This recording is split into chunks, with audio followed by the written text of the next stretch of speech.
कबल काही काल्याची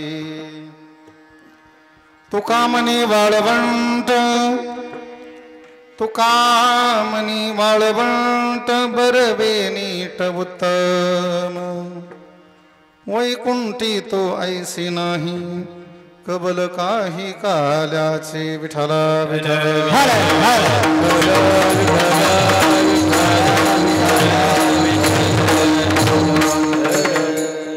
समचरण सरोजम सांद्रनीलाभुदाभम जगननिहितपानिं मंडनं मंडनानां तरुण तुलसीमाला कंदनं कंजनेत्रं सदैधबलहासं विठ्ठलं चिन्तयामि पांडुरंग करू प्रथम नमन पांडुरंग करू प्रथम नमन पांडुरंग करू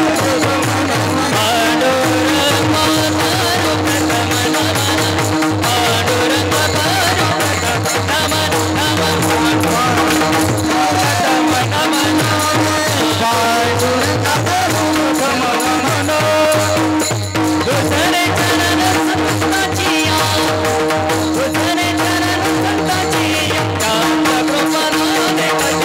नमन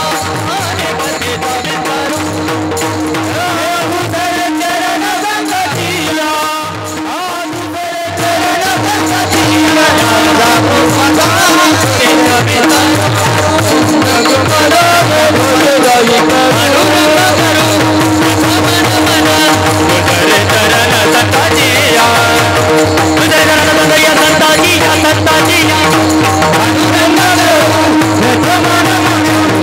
करू प्रथम नमन पांडुरंगा करू प्रथम नमन दुसरे चरण संतांचिया त्यांच्या कृपादानी कथेचा विस्तारू बाबाजी सद्गुरु दास तुका अलंकापुरी रम्य सिंहासनस्थं पदं भुजतेजस्फुर्दिक् प्रदेशं विधीन्द्रादिदेवै सदा स्तूयमानं समाधिस्थमूर्तिं भजे ज्ञानदेवं नमो ज्ञानेश्वरा नमो ज्ञानेश्वरा निवृत्ति उदारा सोपान देवा मुक्ताबाई नमो त्रिभुवन पावनी अत्रेत्रे जननी देवाची वंशे विभूषित करान्वनीरदाभा पीतांबरा दरुणबिंब फलाधरोष्टा पूर्ण हिंदू सुंदर मुखादरविंद नेत्रात् कृष्णात् परम की मपि तत्वमहं न जानी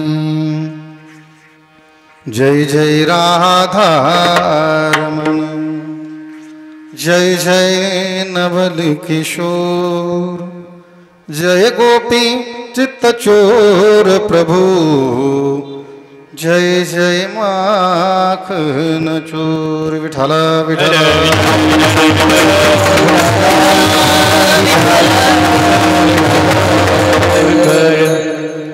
उपजोनिया पडती एवं काला खाऊ दही भात वैकुंठितो ऐसे नाही कबल काही काल्याची प्रस्तुत प्राप्त प्रसंगी चिंतन रूपी सेवेसाठी घेतलेला अभंग जगद्गुरु जगद्वंदनीय महाराष्ट्र भूषण देहूचे सुप्रसिद्ध साधू वैराग्याचे मूर्तिमंत पुतळे श्रीमंत श्री जगद्गुरु तुकोबारा यांचा चार चरणाचा काला प्रसंगातील अभंग चिंतनासाठी घेतलेला आहे विडाला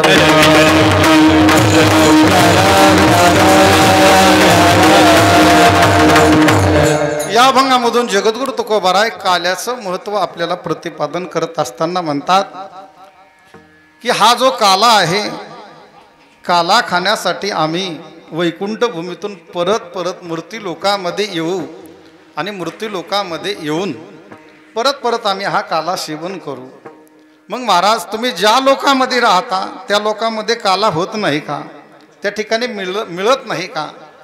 महाराज या काल्याचं दुर्लभत्व सांगतात, काला किती श्रेष्ठ आहे. जगद्गुरु तुकोबाराय म्हणतात, आम्ही ज्या भूमीमध्ये राहतो त्या वैकुंठामध्ये हा काला होत नाही, काला होतो तो फक्त मृत्यू लोकांमध्ये. आणि म्हणून तुकाराम महाराज म्हणतात की या काल्याचा कवळ म्हणजे घास देखील वैकुंठ धामामध्ये मिळत नसल्यामुळं हा काला खाण्यासाठी मी पुन्हा या मृत्यू लोकांमध्ये येईल आणि काल्याचा प्रसाद सेवन करील. मग महाराज तुम्हाला जो मिळालेला काला आहे तुम्ही एकटे सेवन करणार, तुम्हाला जो मिळालेला काला आहे तुम्ही एकटे सेवन करणार का सर्वांना देणार? तुकाराम महाराज म्हणले, मला मिळालेला काला मी एकटा खाणार नाही, तर आम्ही सर्वांना देणार. एकमेका देवोमुखी सुखे घालू हुंबरी, सुखानं सर्वांना काला देऊ आणि आनंदाने आम्ही हा काला वाटत असताना आनंदाच्या भरामध्ये काला वाटू आणि एकमेकाला देण्यामध्ये खरा काय असतो, आनंद असतो. मग महाराज हा काला कुठं करणार, कसा करणार, काय करणार? तुकाराम महाराज म्हणतात की काला हा वैकुंठ धामामध्ये नसल्यामुळं तो वाळवंटामध्ये काला होतो. पण ते वाळवंट कसं असलं पाहिजे, बरवं असलं पाहिजे, नीट असलं पाहिजे आणि उत्तम असलं पाहिजे. बरवं नीट आणि उत्तम जे वाळवंट आहे या वाळवंटामध्येच काला होतो. आणि म्हणून असा काल्याचा आनंद सेवन करण्यासाठी मी पुन्हा पुन्हा जन्माला येईल, असा अभंगाचा एक थोडक्यामध्ये भाव आहे. विठ्ठला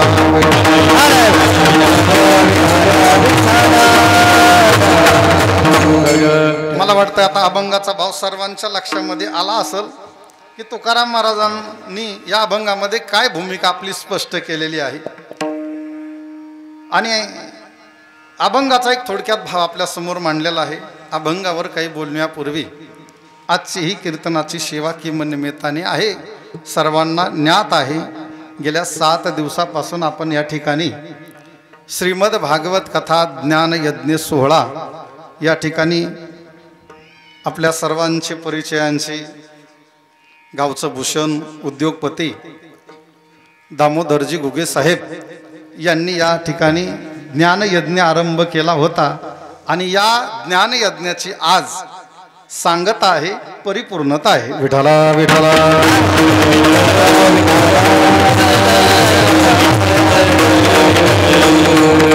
गेले 7 दिवस झाला आपण सुंदर या कथेचा आनंद आपण घेत आहोत. आता तुम्ही आनंद घेतलाय, सर्वांचे चेहरे सांगायला लागलेत. भागवत कथा ही आनंद प्रदान करून देणारी आहे. आणि ज्यांच्या मुखातून आपण ही कथा ऐकली, आमच्या ताईसाहेब भाग्यश्री ताई जायभाई यांच्या मुखारविंदातून आपण सर्वांनी कथा श्रवण केलेली आहे. कथा किती श्रेष्ठ आहे ही कथा महात्म्यामध्ये ताईसाहेबांनी सांगितलंच असेल. कारण भागवताची कथा जीवनामधले सगळे दोष पापाचं सर्व हरण करणारी कथा असल्यामुळं माणसाने या कथेचं सदा सदा सेवन केलं पाहिजे. विठाला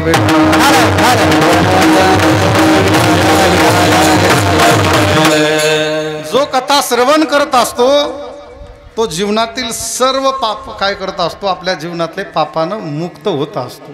कारण ही कथा म्हणजे सामान्य नाही, तर आपल्या अंतकरणातील सगळे पाप घालवणारी ही भागवताची कथा आहे. ए मानवा पाप कृतस्तु सर्वदा सदा दुराचार रतावी मार्ग गाहा क्रोधाग्नि दग्धा कुटिलाश्च कामिनः सप्ताह यज्ञेन कलो पुनन्ति ते. भागवताची कथा जीवनातील सगळे पाप हरण करते. भागवताची का कथा ऐकायची, का ऐकायची कथा? भागवताची कथा याच्यासाठी ऐकायची, आपल्या जीवनातील व्यथा जाण्यासाठी भागवताची कथा ऐकायची. विठाला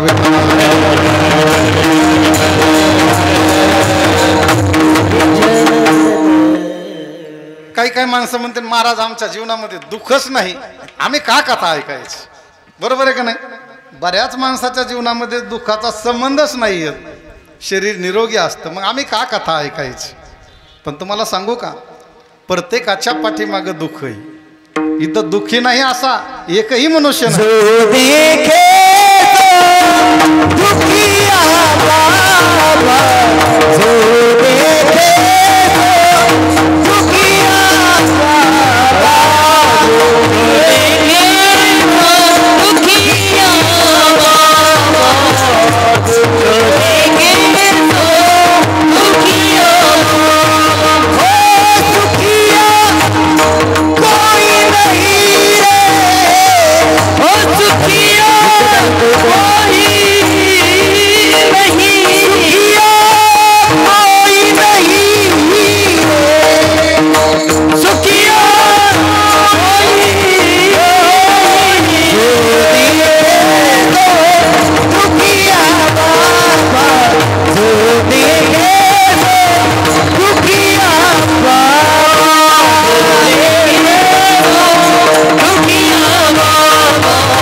आमच्या महाराजांनी सुंदर प्रमाण दिलं. पुरुषोत्तम महाराजांनी. सर्वांनी टाळी वाजवा त्यांच्यासाठी एकदा.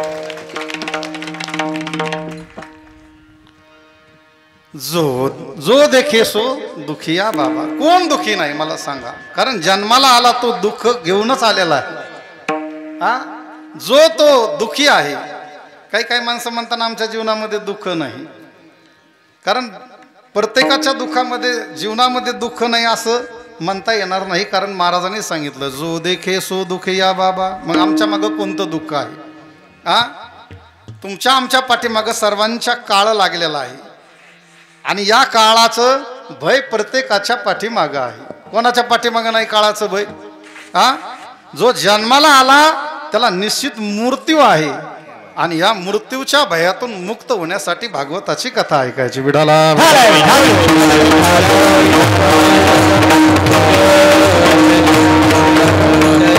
ज्याला आपल्या जीवनामध्ये जीवन चांगलं जगायचंय त्यानं गीता वाचवायची आणि ज्याला आपला मृत्यू चांगला करायचा आहे त्यानं श्रीमद भागवताची कथा ऐकायची.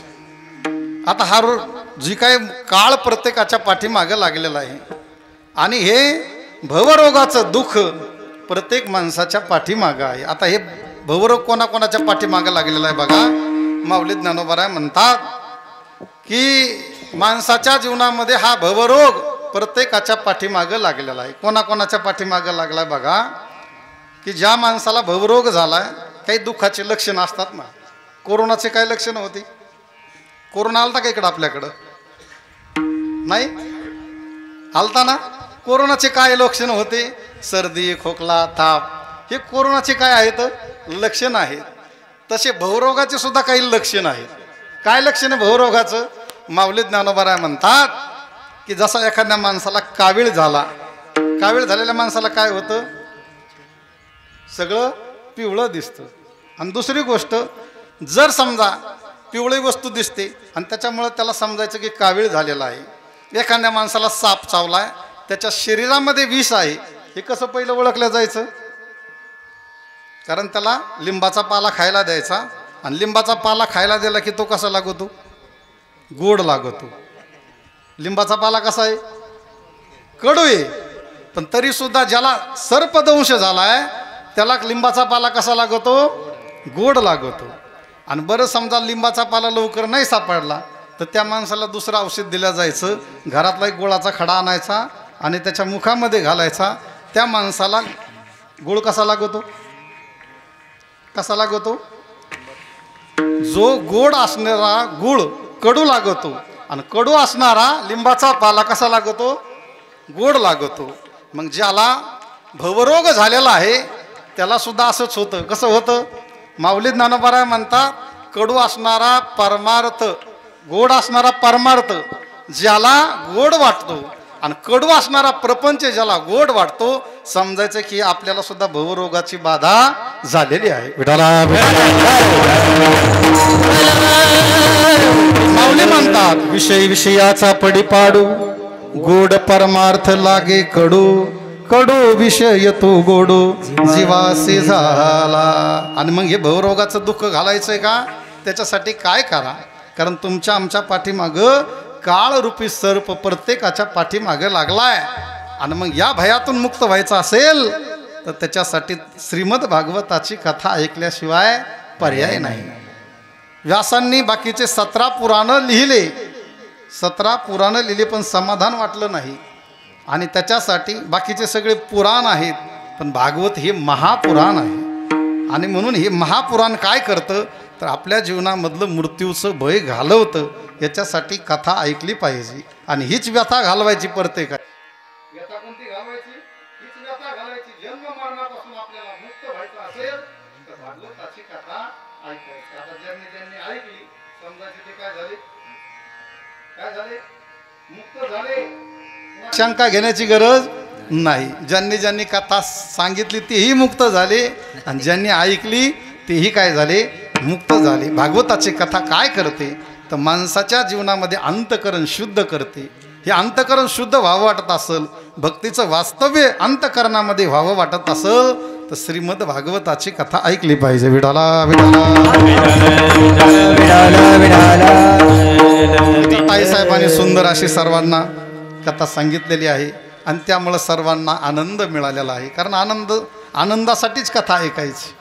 भागवताचं कथा आनंद प्रदान करणारी आहे. आणि ज्यांच्या माध्यमातून ही कथा या ठिकाणी आयोजित करण्यात आली होती.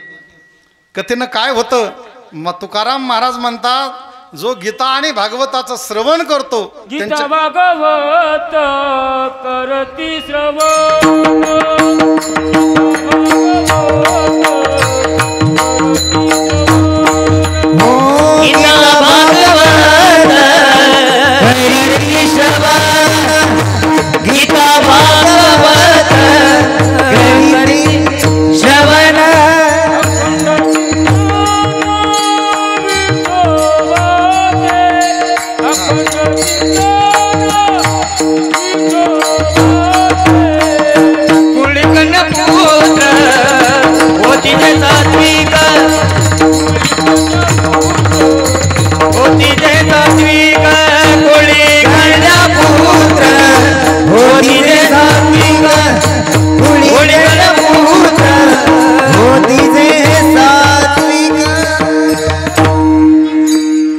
तुकाराम महाराज म्हणतात, ज्यांनी जीवनामध्ये भागवताची कथा श्रवण केली, कोळी कन्या पुत्र होते जे सात्विक, तयाचा हरिक वाटे जेवा.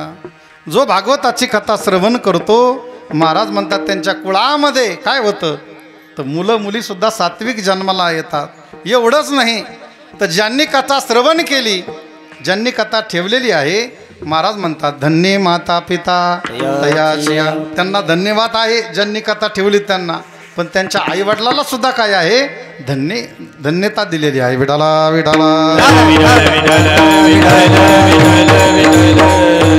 म्हणून आमचे असणारे उद्योगपती श्री DM घुगे साहेब यांनी या ठिकाणी कथेचं आयोजन करून आपल्या सर्वांना हा आनंद प्रदान करून दिलेला आहे. आणि खऱ्या अर्थाने त्यांच्यामुळंच या परिसराचं आम्हाला दर्शनाचा योग प्राप्त झाला. विठाला विठाला.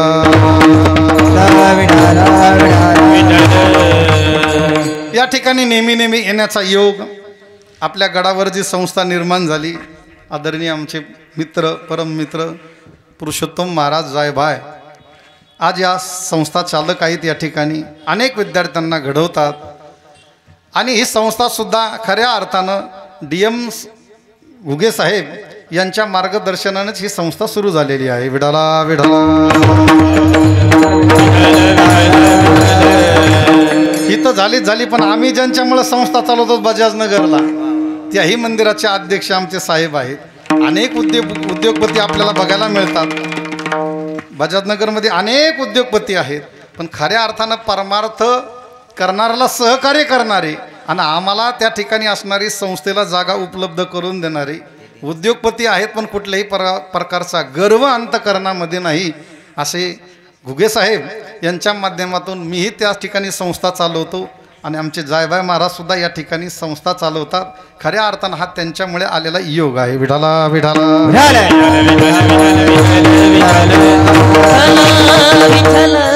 या ठिकाणी सर्व गायनाचारी वाजवणारी मंडळी या ठिकाणी उपस्थित आहे. आपल्या परिसराचं भूषण श्री हरिभक्तीपरायण प्रवीण महाराज घुगे हेही या ठिकाणी आहेत. त्याचप्रमाणे आमचे कैलास महाराज हेही या कार्यक्रमासाठी उपस्थित आहेत. सर्व असणारी टाळकरी मंडळी आणि आपल्या या सर्व पंचक्रोशीतील असणारे सर्व महाराज मंडळी, श्री हरिभक्तीपरायण केवलानंद सरस्वती महाराज गवताळा आश्रम ही कार्यक्रमासाठी बाबा उपस्थित आहेत. बाबाच्या चरणी साष्टांग प्रणिपात. श्री हरिभक्तीपरायण रावसाहेब महाराज त्रिकुटेश्वर संस्थान बाबाही या ठिकाणी उपस्थित आहेत. आता थोर साधू संत या ठिकाणी कीर्तनामध्ये उपस्थित आहेत. अगदी थोडा वेळ राहिलेला आहे कीर्तनासाठी. सर्वांना विनंती आहे की प्रत्येकानं हाताने टाळी वाजवायची आणि मुखानं भगवंताचं भजन करायचं. वाजवणारी मंडळी आहे, बळीराम महाराज आहेत, मेगाव गावातील श्री हरिभक्तीपरायण. आकाश महाराज कांदे सुद्धा उपस्थित आहेत. माझ्यासोबत आदिनाथ महाराज, आमचे अविनाश साहेब घुगे सुद्धा या ठिकाणी उपस्थित आहेत. सर्वांच्या उपस्थितीमध्ये हा कार्यक्रम आहे. आपल्याला जास्त वेळ कीर्तन करायचं नाही, थोडा वेळ कीर्तन करायचं आहे. पण तुम्ही सर्वांनी टाळी वाजवली आणि मुखानं जर भजन केलं तर कीर्तन लवकर सुटलं नसता. मग आता संध्याकाळचं तांबडं फुटलं. मग पुन्हा म्हणू नका एवढं का लांबलं. सगळ्यांनी हाताने टाळी वाजवायची आणि मुखानं परमात्म्याचं भजन करायचं. आणि बघा, टाळी वाजवल्याच्या नंतर आणि मुखानं भगवंताचं नाम घेतल्याच्या नंतर काय फायदा होतो सांगू का तुम्हाला? विठाला विठाला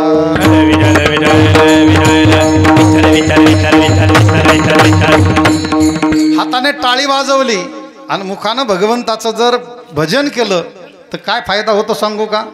कारण आजकाल फायदा जर सांगितला तर माणसाला थोडंसं काय होतं, त्याला उल्हास येतो सगळं कार्य करण्यासाठी.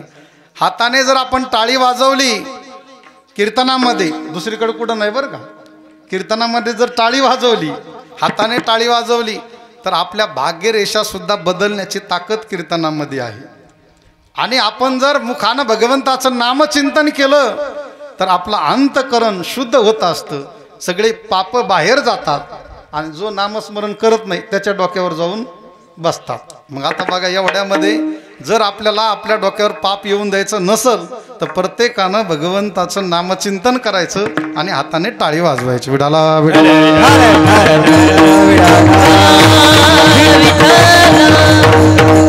तुकाराम महाराज या अभंगामधून पुन्हा पुन्हा काल्याचा प्रसाद सेवन करण्यासाठी येऊन आम्ही हा काल्याचा प्रसाद सेवन करू असं म्हणतात.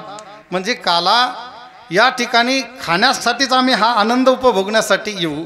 पण काल्याचं कीर्तन कशासाठी करावं लागतं तर कोणतंही सप्ताह असला, 2 दिवसाचा, 3 दिवसाचा, 4 दिवसाचा, 7 दिवसाचा, त्याची सांगता परिपूर्णता ही काल्याच्या कीर्तनाने होत असते. विठाला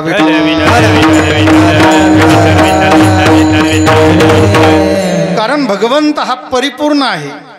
भगवंताचे अनेक अवतार झाले. भागवतात 24 सांगितले, काही ठिकाणी 10 सांगितले, काही ठिकाणी 6 सांगितले. अनंत अवतार घेसी भक्ता कारणे, अनंत अवतार घेसी भक्ता कारणे, कनवाळू गोपाळू दीना लागे उतारणे, कनवाळू गोपाळू दीना लागे उतारणे, कनवाळू गोपाळू दीना लागे उतारणे, कनवाळू गोपाळू दीना लागे उतारणे. अनंत अवतार घेसी भक्ता कारणे, अनंत अवतार घेसी भक्ता कारणे, अनंत अवतार घेसी भक्ता कारणे, अनंत अवतार घेसी भक्ता कारणे.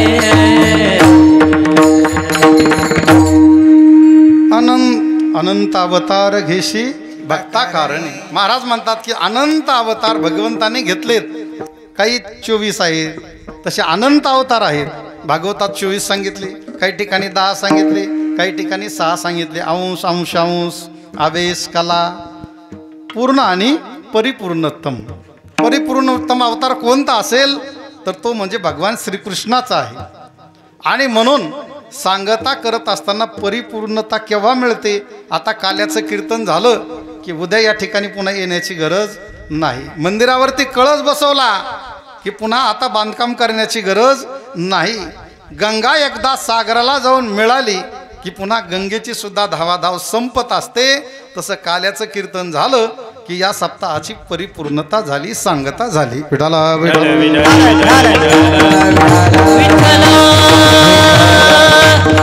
म्हणून काल्याच्या कीर्तन कीर्तनाला बाकीच्या कीर्तनापेक्षा काय आहे, अनन्यसाधारण महत्त्व आहे. आणि म्हणून काल्याचा प्रसाद अतिशय दुर्लभ असल्यामुळं प्रत्येकानं काल्याचा प्रसाद सेवन करण्यासाठी 7 दिवस जरी कथेला नाही येता आलं, पण कमीत कमी 7व्या दिवशी 8व्या दिवशी मात्र सर्व माणसं प्रसाद सेवन करण्यासाठी येत असतात. आणि जो काल्याच्या कीर्तनाला आला, मागच्या 7 दिवसाची फलश्रुती त्याला आजच्या कीर्तनाने मिळत असते. विठाला विठाला.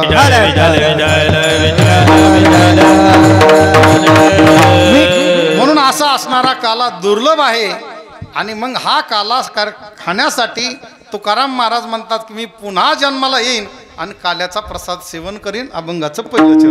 उपजोनिया पुढती उपजोनिया पुढती उपजोनिया पुढती उपजोनिया पुढती उपजोनिया पुढती उपजोनिया पुढती उपजोनिया पुढती उपजोनिया पुढती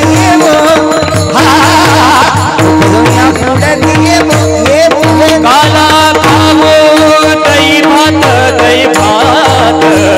काला खाऊ दही भात वैकुंठे तो ऐसे नाही वैकुंठे तो ऐसे नाही काला खाऊ दही भात काला खाऊ दही भात वैकुंठे तो ऐसे नाही वैकुंठी तो ऐसे नाही उपनोनिया पुढती काला खाऊ दही भात काला खाऊ दही भात उपनोनिया काला खाऊ दही भात काला खाऊ दही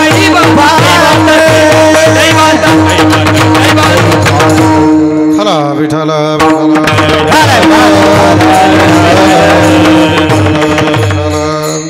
जगद्गुरु तुकोबाराय म्हणतात, काल्याचा प्रसाद सेवन करण्यासाठी मी पुन्हा पुन्हा जन्माला येईल.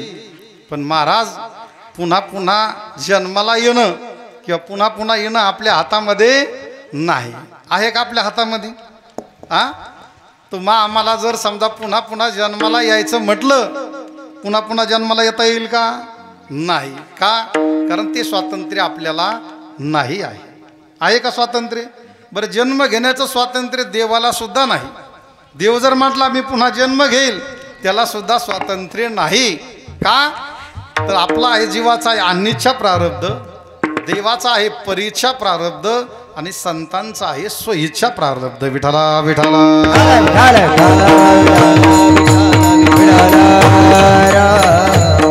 देव दुसऱ्याच्या इच्छेनं अवतार धारण करत असतो. तुम्ही आम्ही जन्माला येतो हे आपल्या हातामध्ये नाही. आपल्या हातामध्ये आहे का जन्म घेणं? कारण जन्म मिळतो वासनेनं, जन्म मिळतो कर्मानं आणि जन्म मिळतो पापानं. विठाला विठाला.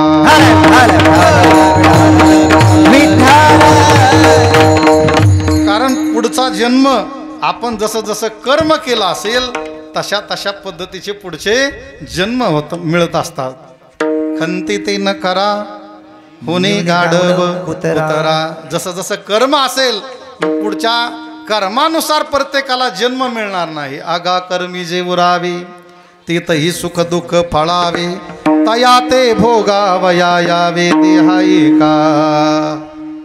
जन्म घ्यायचा म्हटलं तर कर्माचा भोग भोगण्यासाठी आपल्याला यावं लागत. कर्माचा भोग जेवढा शिल्लक राहिलेला आहे तो भोगण्यासाठी आम्हाला पुन्हा पुन्हा मृत्यू लोकामध्ये यावा लागेल. दुसरी गोष्ट, वासना अंतकाळाच्या वेळेला जिथं गुंतल्या जाईल पुढचा जन्म तसा प्राप्त होईल. जडभरत राजाची कथा ऐकली आपण. जडभरत राजाला हरणीच्या गर्भाला जावं लागलं. याला कारण काय होतं? तर केवळ हरणीच्या गर्भामध्ये काय गुंतला? हरणामध्ये जडभरत राजाची वासना गुंतली आणि त्याच्यामुळं पुढचा जन्म हरणाचा प्राप्त झाला. रोहिदास महाराजाला चांबाराला जन्माला अखंड बुट शेवायचं काम का पडलं? तर वासना बुटामध्ये गुंतली. त्यामुळं पुन्हा काय झाला? जन्म अखंड दुसऱ्याची बुट शिवण्यामध्ये घालावा लागला. तसं आपली सुद्धा अंतकाळाच्या वेळेला वासना जिथं गुंतल्या जाईल पुढचा जन्म प्राप्त होईल. विठाला विठाला. आणि पुन्हा जन्म घेण्याचं कारण काय आहे तर जन्माईने घडी पातकाचे मूळ. पापामुळे आपल्याला जन्माला यावा लागतं. म्हणजे आपल्या हातामध्ये जन्म घेण्याचं स्वातंत्र्य नाही. म्हणजे पुन्हा येऊ म्हणण्याचं स्वातंत्र्य आपल्याकडं नाही. बरं देवाला जर जन्म घ्यायचा म्हटलं, देव जर म्हणला मी पुन्हा या मूर्ती लोकांमध्ये अवतार घेईल, देवाला सुद्धा हे स्वातंत्र्य नाही. का? देव सुद्धा भक्ताच्या अधीन असल्यामुळं जशी जशी भक्ताने इच्छा केली तसं तसं भगवंताला व्हावा लागत. होय भक्ती केला तैसा, होय भक्ती केला तैसा, होय भक्ती केला तैसा, होय भक्ती केला तैसा. पूर्वी धरा वीतीचा, पूर्वी धरा वीतीचा, होय भक्ती केला तैसा,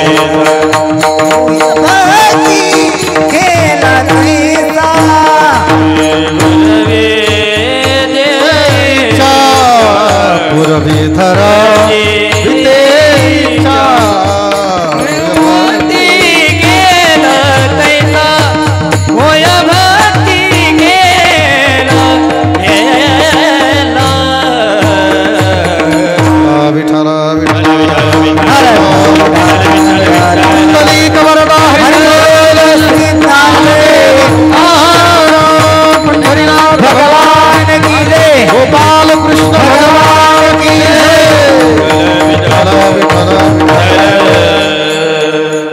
देवाला सुद्धा जन्म घेण्याचं स्वातंत्र्य नसल्यामुळं देव सुद्धा अवतार घेत असताना जशी भक्ताने इच्छा केली तसं व्हावं लागतं. भक्ताची इच्छा होती मला कशापासूनच मरण नको, भगवंताला अर्धा नर आणि अर्धा शिव व्हावं लागलं. म्हणजे भगवंताची इच्छा नव्हती तरी सुद्धा जशी इच्छा केली तशा पद्धतीनं भगवंताला व्हावं लागतं. म्हणजे येण्याचं स्वातंत्र्य देवालाही नाही आणि जीवालाही नाही. मग महाराज तुम्ही म्हणता मी पुन्हा येईल, हे कसं काय म्हणता तुम्ही? तुम्हाला पुन्हा येण्याचं स्वातंत्र्य आहे का? विठाला विठाला. तुम्ही म्हणता मी पुन्हा येईल, मग महाराज तुम्ही पुन्हा येणार, पण हे तुम्हाला स्वातंत्र्य आहे का? तुकाराम महाराज म्हणतात आम्हाला येण्याचंही स्वातंत्र्य आहे आणि जाण्याचं सुद्धा काय आहे? स्वातंत्र्य आहे. संत महात्मे स्वतःच्या इच्छेनं येतात आणि इच्छा आहे तोपर्यंत राहावं वाटलं तोपर्यंत राहतात, आणि ज्या दिवशी इच्छा झाली त्या दिवशी मात्र उभ्या पावलांनी निघून जातात. विठाला विठाला. कितीतरी साधू संतांची आपल्याला उदाहरणं सांगता येतील. जवळचं उदाहरण सांगतो पैठण क्षेत्रातलं, जास्ती लांब कशाला जायचं. नाथ महाराजांना जोपर्यंत जगायचं तोपर्यंत नाथ महाराज जगले. पन्ना का देऊ राहू द्या.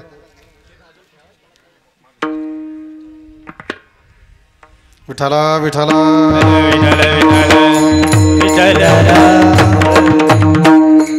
नाथ महाराज जोपर्यंत जगायचं तोपर्यंत जगले. नाथ महाराजांना वाटलं की आपल्या जीवनातलं आता कार्य संपलेलं आहे, किती दिवस या जगामध्ये राहायचं, आणि मग एवढ्या दिवस जगामध्ये राहायचं कशाला म्हटल्याच्या नंतर नाथ महाराजाला वाटलं आपलं कार्य संपलंय. नाथ महाराजांनी आपला देह ठेवला आणि देह ठेवल्याच्या नंतर सर्व गावातील मंडळी, सोयरे धायरे भावकीतले सगळे जमा झाले आणि सगळे जमा होऊन नाथ महाराजांची प्रेत यात्रा निघाली. राम बोलो भाई राम, राम नाम सत्य है. प्रेत यात्रा चालली. प्रेत यात्रा चालता चालता वेशी जवळ आली. एका बाईला त्या ठिकाणी नेमकं लग्न झालं होतं आणि ती बाई आपल्या मुलीला वाट लावू लागली आणि तेवढ्या वेळामध्ये प्रेत यात्रा आली. त्यावेळेला त्या महिलेनं जोरानं बोट मोडले आणि नाथ महाराजाला काय देऊ लागली? शिव्या देऊ लागली.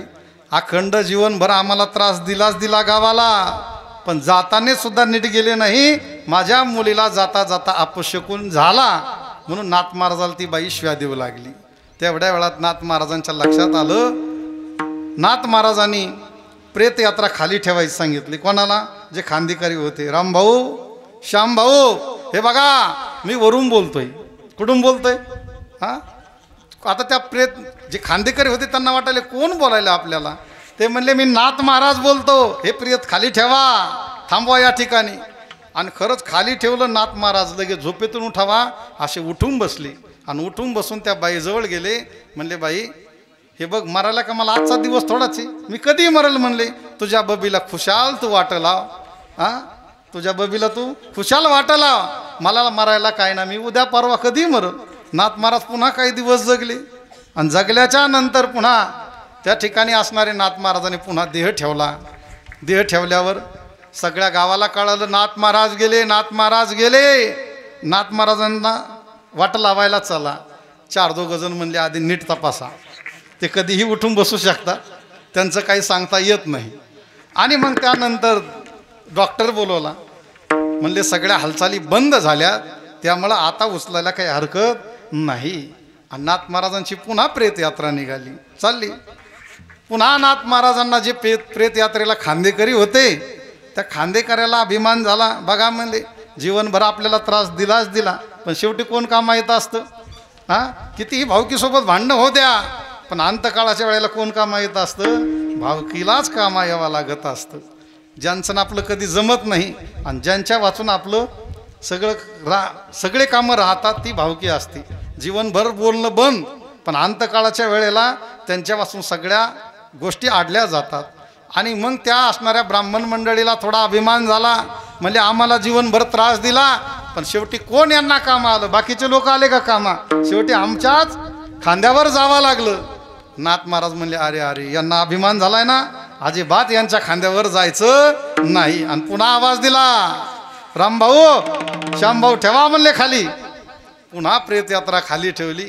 नाथ महाराजांनी ठरवलं की आता कोणाला अपशेकूनही व्हायचा नाही आणि कोणाच्या अहंकारी माणसाच्या खांद्यावरही जायचं नाही. आपण आपलं जाण्यामध्ये स्वतंत्र आहे. सगळ्या गावातली भजनी मंडळी बोलवली, दिंडी काढली. आणि दिंडी काढत काढत नाथ महाराज त्या ठिकाणी असणारे गोदावरी नदीमध्ये आले.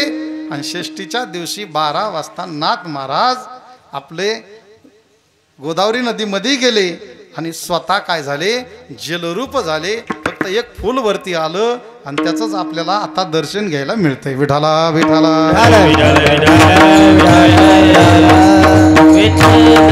म्हणजे याचा अर्थ साधू संत जन्म आणि मरणामध्ये काय आहेत, स्वातंत्र्य आहे. 12 वर्ष सुखदेव भगवान परमात्मा आईच्या गर्भामध्ये राहिले. व्यास महर्षी म्हणायचे बाळा बाहेर ये ना. त्यावेळेला शुकाचार्य म्हणायचे बाबा मी बाहेर येणार नाही, मला माया बाधा करील, मी बाहेर येणार नाही. त्यावेळेला व्यास महर्षी म्हणायचे बाळा तुझा मूर्ती बंद करायचा आहे. अरे तू जन्माला आला म्हणजे तुझं नामकरण विधी करायचा आहे, आम्हाला आनंद होईल, त्यामुळं तू काय कर ये बाहेर ये. सुखदेव भगवान परमात्म्यानं तत्वज्ञान प्राप्त झालेलं होतं आणि ज्ञान झाल्यामुळं त्यांना सांगितलं बाबा आतापर्यंत जे झाले ते झाले माझे जन्म, पण आता तरी मी बाहेर येणार नाही. आणि मग व्यास महर्षी म्हणले तू काय येत नाही. म्हणले असणार ही माया मला बाधवील आणि मायेच्या आधी गुंतलो तर पुन्हा मला जन्म मरणाच्या फेऱ्यामध्ये अडकावा लागेल, याच्यासाठी मी आता बाहेर येणार नाही. म्हणले मग तू कधी येशील बाहेर. म्हणे असा एखादा वशिला आणा की ज्यांना माया ग्रासित नाही, असा वशिला आणा. म्हणले मग कोण आहे असा. तर त्यावेळेला व्यास महर्षी कृष्णाच्या आश्रममध्ये गेले, भगवान कृष्णाला घेऊन आले आणि भगवान कृष्णानं आवाज दिला त्या बाळाला, बाळा बाहेर ये. म्हणले तुम्ही कोण. म्हणले मी मायापती श्रीकृष्ण परमात्मा आहे आणि मला मायेनं अजिबात बाधा केलेली नाही. आणि व्यास महर्षी जसे बाहेर आले, किती वर्ष आईच्या उदरामध्ये राहिले. ब्राह्मणाचे पोर एक खेळासी झाले, ब्राह्मणाचे पोर एक खेळासी झाले, ब्राह्मणाचे पोर एक खेळासी झाले, ब्राह्मणाचे पोर एक खेळासी झाले. 12 वर्षे लपाले, 12 वर्षे लपाले, कापत कापत बाहेर आले, कापत कापत बाहेर आले. नागवेच पळून गेले रे, नागवेच पळून गेले रे, नागवेच पळून गेले रे, नागवेच पळून गेले रे. ऐक खेळ्या तुझं सांगत तू साधून खेळ खेळ रे, ऐक खेळ्या तुझं सांगत तू साधून खेळ खेळ रे, ऐक खेळ्या तुझं सांगतो साधून खेळ खेळ रे, ऐक खेळ्या साधून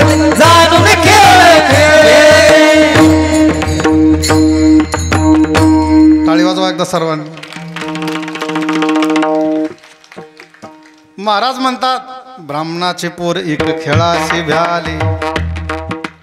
ते 12 वर्षे लपाली. किती वर्ष? 12 वर्ष आईच्या उदरामध्ये राहिली. आणि जसे बाहेर आले तसे परमात्म्याला आपल्या आईवडिलाला नमस्कार केला आणि वनाच्या दिशेनं निघून गेले. म्हणजे जन्म घ्यायचं स्वातंत्र्य सुद्धा आईच्या गर्भामध्ये किती राहायचंय हे साधू संतांना आहे. तुम्ही आम्ही राहू शकतो का? नाही राहू शकत. म्हणून साधू संतांच्या जीवनामध्ये जन्मालाही येण्याचं स्वातंत्र्य आहे आणि जाण्यामध्येही स्वातंत्र्य आहे. माऊलीने 16व्या वर्षी काय केली? ज्ञानेश्वरी लिहिली. आणि 21व्या वर्षी माऊलीने काय घेतली? समाधी घेतली. मग आता जाता असताना निवृत्तीनाथ सर्वजण म्हणायचे दादा तुम्ही जाऊ नका. पण त्या ठिकाणी माऊलीनं सांगितलं माझं काम झालंय आणि मी आता या लोकांमध्ये राहणार नाही. 21व्या वर्षी माऊलीनं काय घेतली? समाधी घेतली. म्हणून साधू संतांच्या हातामध्ये जन्म मरण असल्यामुळं तुकाराम महाराज म्हणतात उपजोनिया पुढते येवो, उपजोनिया पुढते येवो, उपजोनिया पुढते येवो, उपजोनिया पुढते येवो. काला खावो दही भात, काला खावो दही भात, काला खावो दही भात, काला खावो दही, काला खावो दही भात, काला खावो.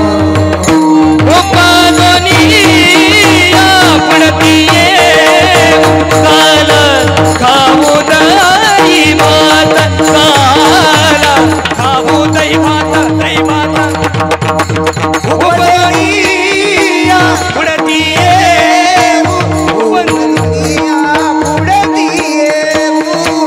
काला काला खाऊ दही भात, दही भात, दही भात, दही भात, दही भात, दही भात. ठाला विठाला विठाला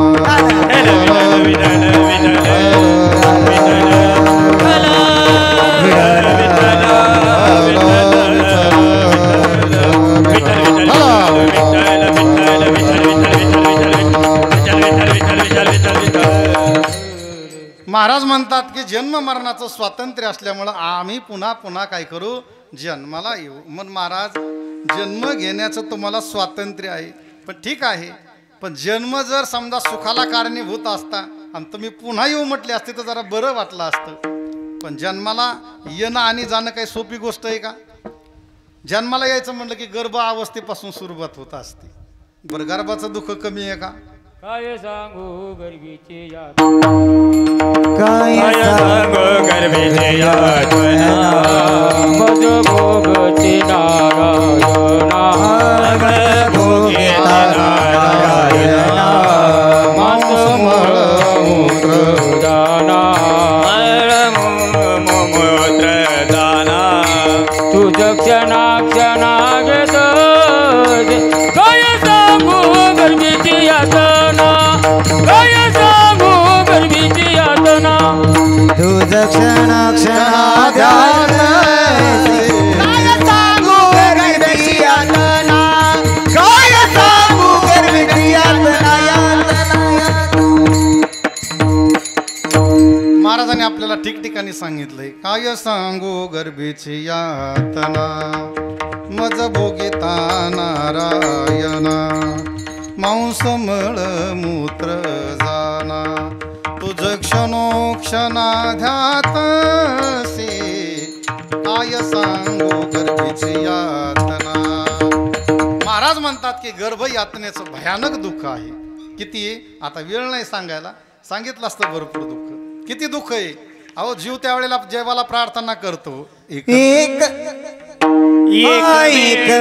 करी या दुखावे गणे, एक वेळ करी या दुखावे गणे, एक वेळ करी या दुखावे गणे, एक वेळ करी या दुखावे गणे. हो दुरिताच जाळे उगवणी, दुरिताच जाळे उगवणी, दुरिताच जाळे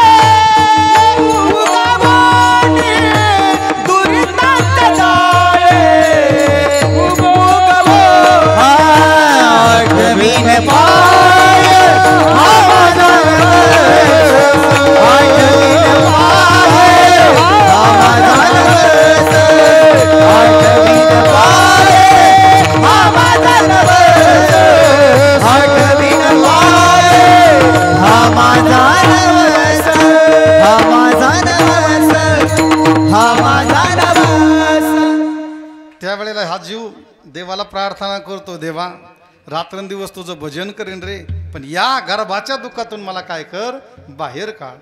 देव म्हणले काय करशील? जीव म्हणला दररोज भजन करीन, रात्रंदिवस भजन करील. आणि जसा बाहेर आला त्यावेळेला मूल का रडतं माहिती आहे का? जन्म झाल्या झाल्या काऊन रडतं? देव म्हणतो आता भजन करशील का? ते म्हणतो देवा मी केव्हा म्हटलो. आणि मग ते काय म्हणतंय? क्या हा म्हणतंय ना. आता तुम्हाला चांगला अनुभव आहे, तुम्ही बऱ्याच वेळेला रडणं ऐकलंय. आणि त्यामुळे हा जीव म्हणत असतो देवा मी केव्हा म्हटलो. आणि तिथून जो भजनाचा विसर पडतो आणि नाही देवाचं कधी मुखामध्ये नाव येत नाही. म्हणजे जन्माचं दुःख भयानक आहे. बरं प्रपंचाचं का कमी दुःख आहे का? हा, प्रपंचाचं दुःख सांगायला नको, किती दुःख आहे. महाराजांनी या प्रपंचाला कबसीच्या उपमा दिलेली आहे.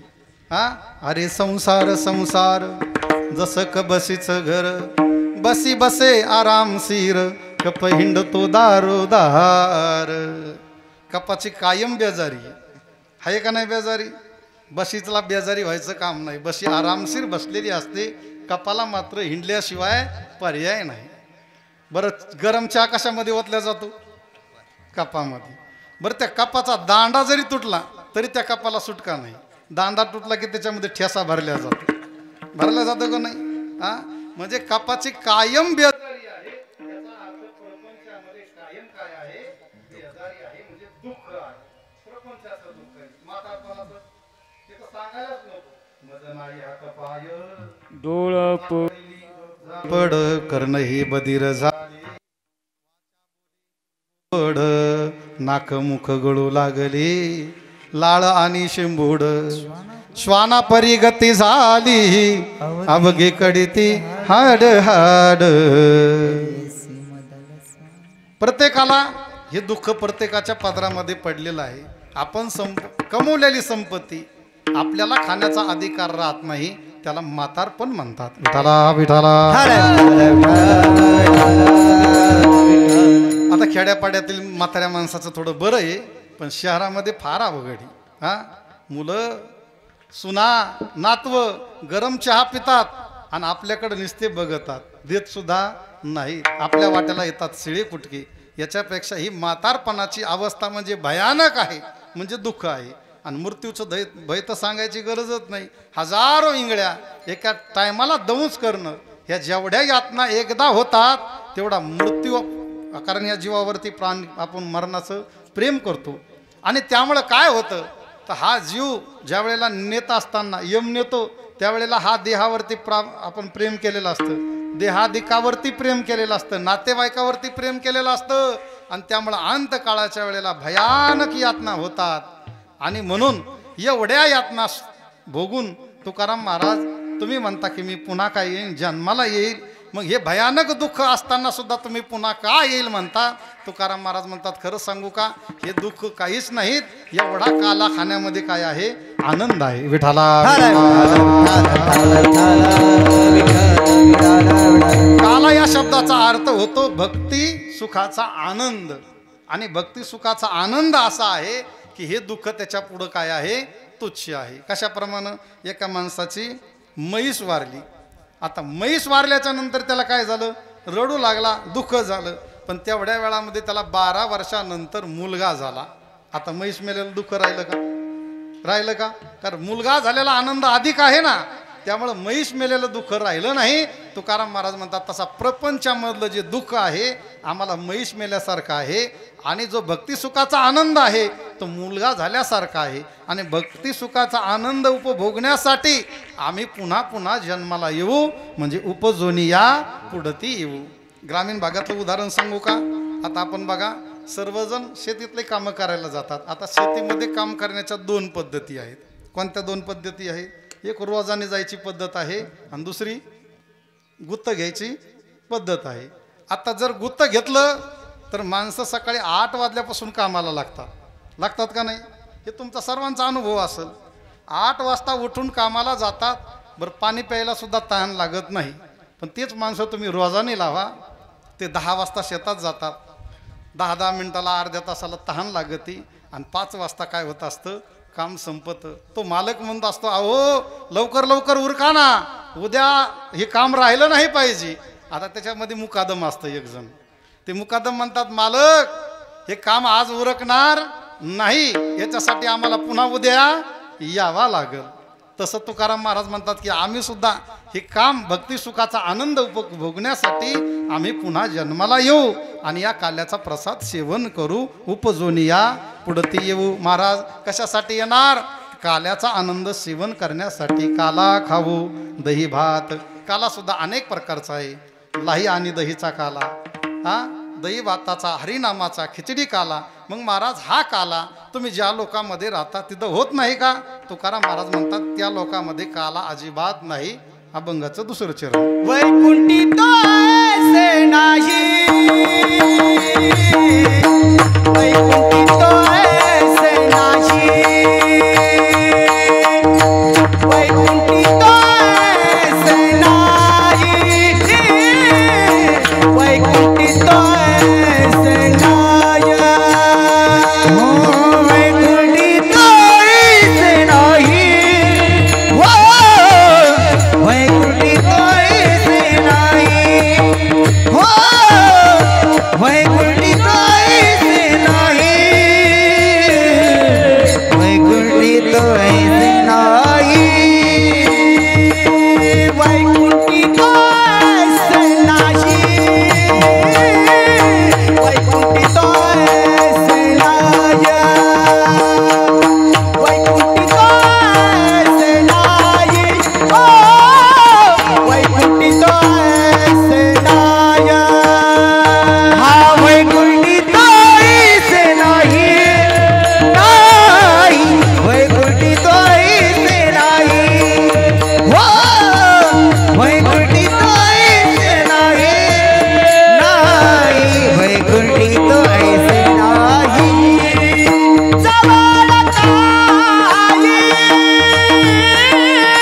जवळ काय, जवळ काय, काल्यात, काल्यात, वैकुंठी तो ऐसे नाही, वैकुंठी तो ऐसे नाही, वैकुंठी तो ऐसे नाही, हो वैकुंठी तो ऐसे नाही, हा वैकुंठी तो ऐसे नाही,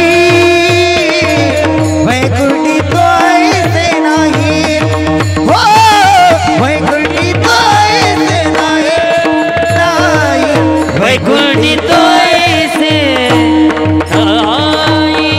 नाही. चला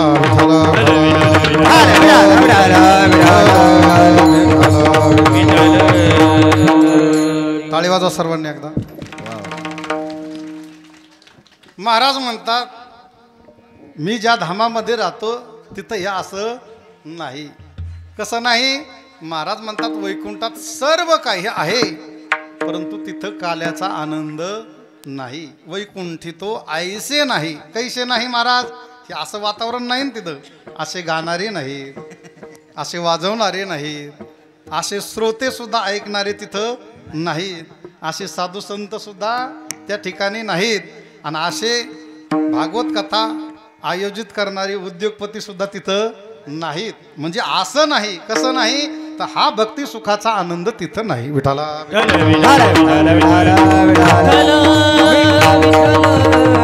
वैकुंठामध्ये सर्व आहे. काय आहे तिथं? तिथं सगळं आहे, कशाची कमतरता नाही.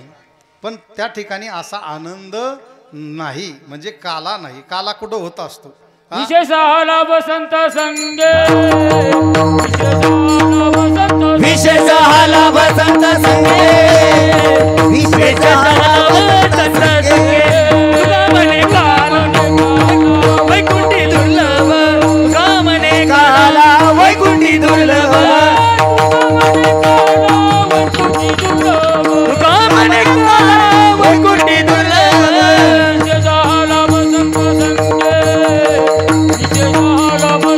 विशेष आला वसंत संगे, विशेष आला वसंत संगे, संता संगे, संता संगे. तुकाराम महाराज म्हणतात हा काला वैकुंठामध्ये नाही. का नाही? कारण काला होतो तो संत मंडळीमध्ये होत असतो. विशेष हा लाभ संत संगी. तुका म्हणे काला वैकुंठी दुर्लभ विशेष हा लाभ संत संगी. म्हणून आपण किती भाग्यवान आहेत की आपल्याला काल्याचा प्रसाद सेवन करायला मिळतो. तुकाराम महाराजाला हा सेवन करायला न मिळाल्यामुळं तुकाराम महाराज म्हणले मी पुन्हा जन्माला येईन, या काल्याचा प्रसाद काय करेल, सेवन करेल. मग महाराज हा काला वैकुंठात नाही, वैकुंठात काय आहे, तिथं सर्व काही आहे. कामधेनूच्या सडका आहे, कल्पतरूची बगीचे आहे, काय नाही तिथं, अमृताचे कुंड आहे, अमरावतीसारखं भुवन आहे, सगळं आहे. परंतु काला नाही. आणि तिथं काला नसल्यामुळं देव सुद्धा या ठिकाणी आले. कशासाठी आले? आजी ओस अमरावती, आजे ओस अमरावती, काला महावया येते, देव विसरती देह भाव आपुला, देव विसरती देह भाव आपुला, देव विसरती देह भाव आपुला. तिथं सर्व आहे, सर्व उपभोगायला सगळं मिळल, पण असा काल्याचा आनंद तिथं नसल्यामुळं महाराज म्हणतात देव सुद्धा या काल्याचा प्रसाद सेवन करण्यासाठी यमुनेच्या डोहामध्ये काय झाले, मासे झाले. आणि त्यांना असं वाटलं की गोपाळाने हा काला केलाय आणि हा काल्याचा प्रसाद गोपाळ हात धुवायला कुठं आले, यमुनेच्या डोहामध्ये आले, तर त्यांचा उरलेला प्रसाद आपल्याला काय मिळेल, सेवन करायला मिळेल. पण भगवंताने सांगितलं हे बघा गोपाळांनो, आजकाल देवसुद्धा फार चतुर आहेत आणि ते यमुनेच्या डोहामध्ये मासे झालेले आहेत. त्यामुळे यमुनेच्या डोहावर हात धुवायला कोणीही जाऊ नका, आपल्या अंगाला काय करा, तुम्ही हात पुसून घ्या. विठाला विठाला.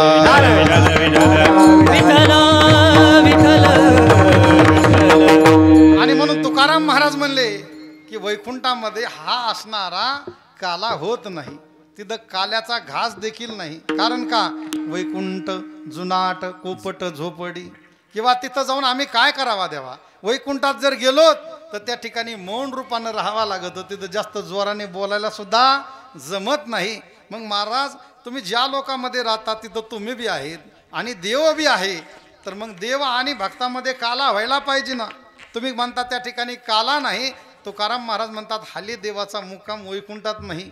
देव कुठे आहे माहिती आहे का, देव कुठे आहे, पंढरपूरला मध्ये येऊन थांबलेला आहे. आणि तो आनंद भोगायचा असेल तर आपल्याला पंढरपूरला जावा लागेल. आणि त्याच्यासाठी या भक्ती सुखासाठी देव सुद्धा काय झालेला आहे, वेडा झालेला आहे. ज्या सुखा कारणे देव वेडावला, ज्या सुखा कारणे देव वेडावला, वैकुंठ सोडून संत सदनी राहिला, वैकुंठ सोडून संत सदनी राहिला. ज्या सुखा कारणे देव वेडावला, ज्या सुखा कारणे देव वेडावला, वैकुंठ सोडून संत सदनी राहिला, संत सदनी राहिला.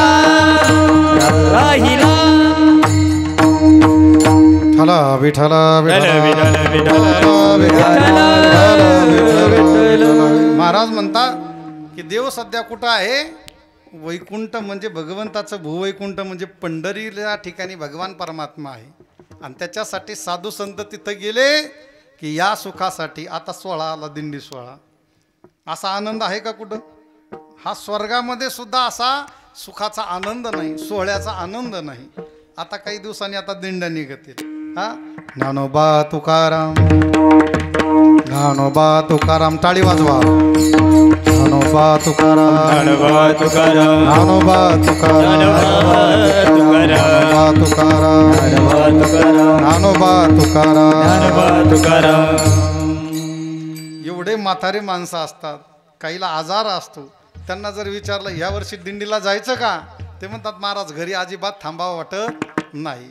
आमच्या घुगेताईला त्या दिवशी विचारलं, मला आता तब्येत बरी नाही, यावर्षी घरी थांबायचं असेल. त्या म्हणल्या नाही नाही महाराज, किती जरी दुखायला लागलं तर दिंडीमध्ये गेल्याशिवाय राहणार नाही. म्हणजे हा अनुभव आणि हा सुखाचा सोहळा कुठं नाही आहे? वैकुंठामध्ये नाही. आणि त्याच्यामुळं तुकाराम महाराज म्हणतात हा भक्ती सुखाचा आनंद घेण्यासाठी आम्ही या मृत्यू लोकामध्ये येऊ आणि काय करू तर हा काला सेवन करू. वैकुंठामध्ये काला होत नाही. मग महाराज तुम्हाला मिळालेला काला तुम्ही एकटेच खाणार का सर्वांना देणार? एकमेका देवमुखी एकमेका देवमुखी एकमेका देवमुखी एकमेका देवमुखी एकमेका देवमुखी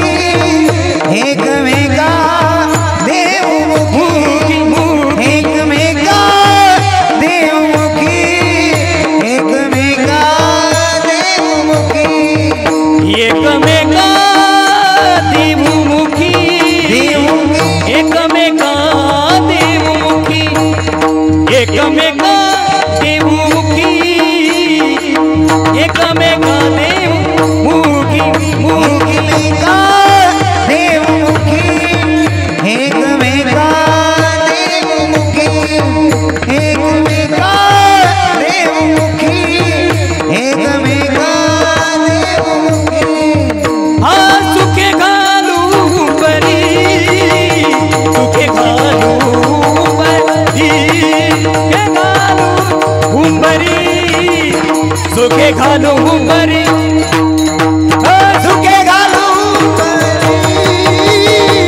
सुखे घालू सुखे घालू हुंबरी सुखे घालू वैकुंठी तो ऐसे नाही वैकुंठी तो ऐसे नाही वैकुंठी तो ऐसे नाही वैकुंठी तो ऐसे नाही ऐसे नाही वैकुंठी ऐसे नाही वैकुंठी तो ऐसे नाही वैकुंठी तो ऐसे नाही वैकुंठी तो ऐसे नाही ऐसे नाही ऐसे नाही हला विठाला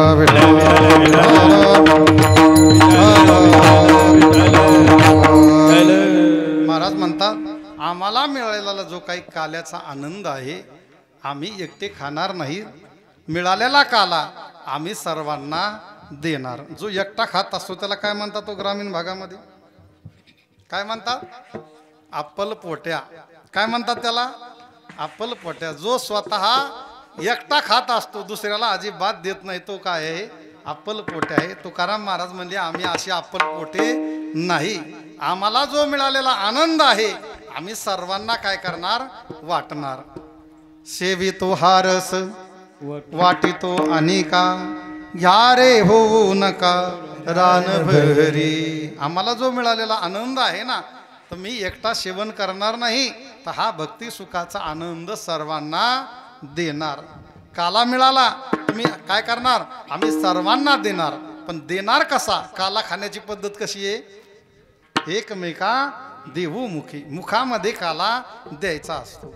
आणि म्हणून सुखानं आम्ही आनंदाने काय करू? हुंबरी मारू.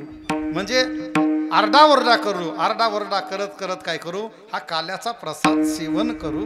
आणि मिळालेला काला मात्र एकट्यानं कधी खायचा नसतो. तो थोडा का असाय ना प्रत्येकाला काय दिला पाहिजे? काला दिला पाहिजे. काला वाटू एकमेका वैष्णवनिका संभ्रम. काला वाटला पाहिजे. काल्याचा आनंद सर्वांनी घेतला पाहिजे. म्हणून तुकाराम महाराज म्हणतात की आम्ही हा आनंद सुद्धा सर्वांना देऊ. आम्हाला मिळालेला आनंद मात्र मी एकटा ठेवणार नाही तर सर्वांना देणार. एक उदाहरण सांगितलं जातं ना. दैत्य आणि देवांची भोजनाची काय झाली? शर्यत लागली. म्हणजे 10 मिनिटांमध्ये कोणाचं जेवण होईल अगोदर आणि ज्यांचं जेवण होईल तो समजायचं की या मृत्यू सर्वांमध्ये काय आहे? श्रेष्ठ आहे. त्यावेळेला म्हणले काय नियम आहे? म्हणले जेवायला बसायचं आणि 10 मिनिटांमध्ये भोजन झालं पाहिजे. आता त्या ठिकाणी असणारे दानव म्हणले जेवायला कोणी अगोदर बसायचं? तर त्या ठिकाणी दानव म्हणले आम्ही अगोदर जेवायला बसणार. नंतर नाही राहिलं तर पुन्हा काय खायचं? त्याच्यापेक्षा आम्ही अगोदर जेवायला बसणार. पण जेवायला बसताना नियम होता हाताला कमटी बांधायची. काय बांधायची? इथं कमटी बांधायची. म्हणजे हात न वाकवता काय करायचं? भोजन करायचं. आता हात न बांधता भोजन करायचं ते 10 मिनिटांमध्ये कसं शक्य आहे? दानव बसले, दैत्य बसले जेवायला, सगळं पदार्थ वाढले आणि पदार्थ वाढल्याच्या नंतर श्लोक झाला कोणता? वदनी कवल घेता. पण दानव कधी श्लोक म्हणत नाहीत. दानव कधी श्लोक म्हणत जेवण करत नाहीत. त्यामुळे त्यांनी हा श्लोक म्हणला नसावा त्या ठिकाणी. आणि मग जेवायला बसले आणि जेवायला बसल्याच्या नंतर पत्रवाळीवरचा घास घ्यायचा, वर न्यायचा आणि वरून खाली सोडायचा. आता तो मुखातच जाईल हे काय शाश्वती आहे? कधी डोळ्यात पडायचा, कधी नाकावर, कधी गालावर. असं करता करता 10 मिनिटं झाले, कोणाचंही भोजन झालं नाही. आणि भोजन न झाल्यामुळं देवानं सांगितलं उठा, तुमचा टाईम संपलेला आहे, आता तुम्हाला या ठिकाणी बसता येणार नाही. सगळे दैत्य त्या ठिकाणी बाजूला गेले आणि दैत्य वाढायला लागले. म्हणजे बघूया आता हे देव तरी कसे जेवतात, यांचं तरी बघूया यांची जेवणाची पद्धत कशी आहे. देवानं बसवतानाच असं बसवलं 63 आकडा. 63 आकडा कसा आहे? असा जवळजवळ आहे ना, तसे सगळे असणारे देव सगळे जेवायला बसले. आणि जेवायला बसल्याच्या नंतर सगळे पदार्थ वाढले. पदार्थ वाढल्याच्या नंतर देवानं सांगितलं हे बघा, जेवत असताना आपल्या पंक्तीवरचा हात जो काही पदार्थ आहे तो घ्यायचा आणि वर नाही न्यायचा. तर काय करायचा? आपल्याला वर जर गेला तर आपल्या मुखामध्ये जाणार नाही, डोळ्यात नाकात पडेल, तोंडावरती पडेल. याच्यापेक्षा सहज उचलायचा आणि समोरच्याच्या मुखामध्ये घालायचा. असा घेतलेला हात समोरच्या मुखामध्ये सहज जातो. 7 मिनिटात जेवण झालं. किती मिनिटात? 7 मिनिटात. त्या ठिकाणी दैत्य म्हणले अरे आपल्याला ही तर आयडिया सुचलीच नाही. देव म्हणले याच्यामुळे तर तुम्हाला दैत्य म्हणतात. विठाला विठाला विठ्ठला. तुकाराम महाराज म्हणले आम्हाला मिळालेला काला सुद्धा आम्ही एकटे खाणार नाही, तर सर्व जगाला काय करणार? हा काला देणार. एकमेका देवमुखी सुखे घालू हुंबरी. मग महाराज हा काला कुठं करणार? अभंगाचं शेवटचं चरण. कामने वाळवंट, कामने वाळवंट, कामने वाळवंट, वाळवंट, कामने वाळवंट, कामने वाळवंट, कामने वाळवंट, कामने वाळवंट, वाळवंट, कामने वाळवंट. नीट उत्तम परवे नीट उत्तम कुंठी तो ऐसे ना वैकुंठी तो ऐसे ना बरवे निक उत्तम, बरवे निक उत्तम, वैकुंठी तो ऐसे नाही, ऐसे नाही, ऐसे नाही. काल्याचे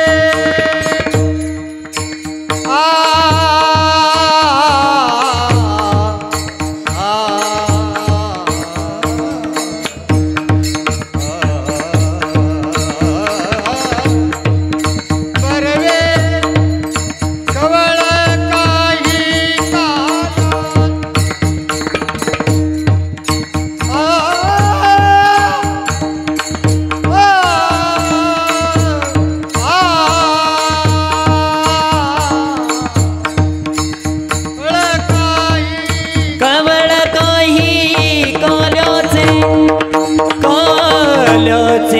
कवळ काही कवळ काही काल्याचे, काल्याचे कवळ काही काल्याचे, कवळ काही काल्याचे, कवळ काही काल्याचे, काल्या कवळ काही काल्याचे, काल्याचे, कवळ कवळ काही काल्याचे, काल्याचे, काल्याचे,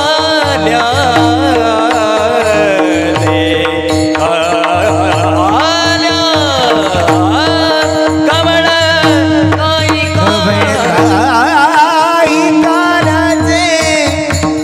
कवळ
दहीसिंग राजपूत साहेब या ठिकाणी उपस्थित झालेले आहे. सर्वांनी टाळी वाजवून त्यांचं स्वागत करायचं आहे. त्याचप्रमाणे आपल्या परिसदस्य, ग्रामपंचायत सदस्य जेवढे कोणी आले असतील सर्वांचं या ठिकाणी गुगे साहेबाच्या व गुगे परिवाराच्या वतीनं सर्वांचे या ठिकाणी स्वागत आहे. विठाला विठाला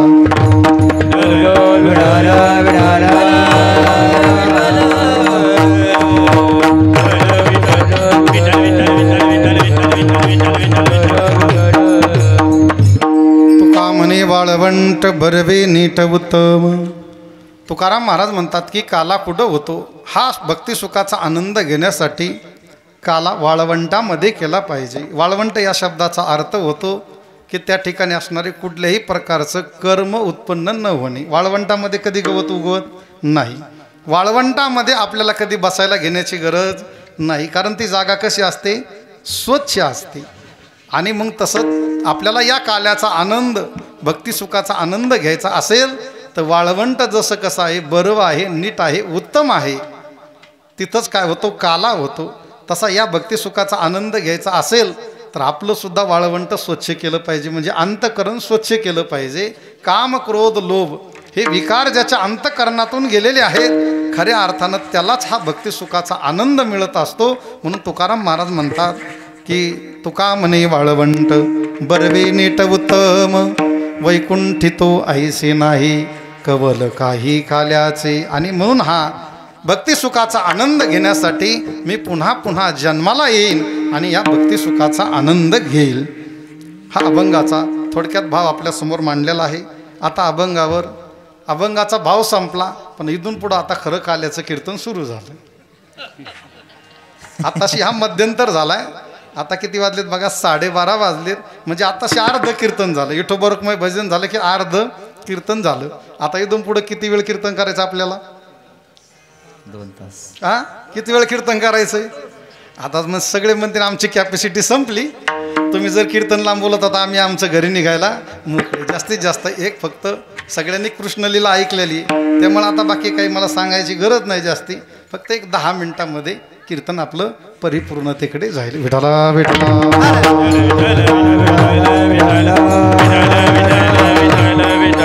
संप्रदायाचा नियम आहे की काल्याच्या कीर्तनाचं महत्व अगोदर भाव सांगायचा आणि नंतर काल्याचं चरित्र वर्णन करायचं. चरित्र ते उच्चारावे केले देवे गोकुळी केले देवे गोकुळी केले देवे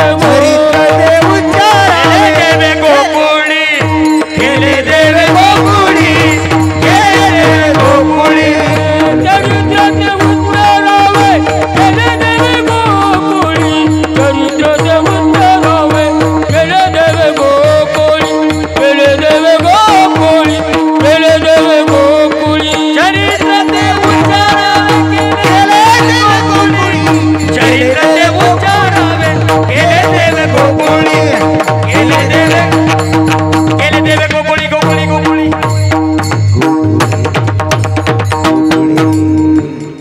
काल्याच्या कीर्तनामध्ये कीर्तनकार बांधलेला असतो. म्हणजे त्याला काहीही सांगता येत नाही, फक्त कृष्ण चरित्रच सांगावं लागतं. जे भगवंताने बालपणामध्ये चरित्र केलेलं आहे त्या चरित्राचा काय करायचा? उच्चार करायचा. त्याचा आचार करायचा नाही. आचार करण्यासाठी रामाचं चरित्र आहे आणि उच्चार करण्यासाठी भगवान श्रीकृष्णाचं चरित्र आहे. विठाला विठाला.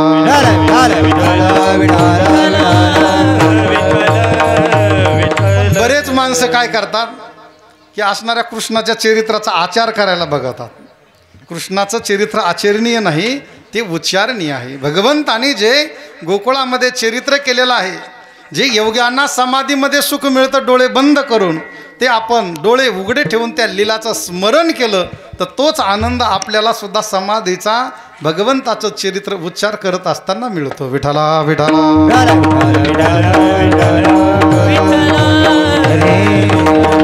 याकरता भगवंताने ज्या काही गोकुळामध्ये लीला केलेल्या आहेत, कोणत्या लीला केल्या? रांगत असताना काही लीला केल्या.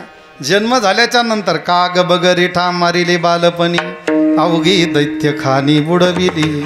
भगवंताने अवतार कशासाठी घेतला?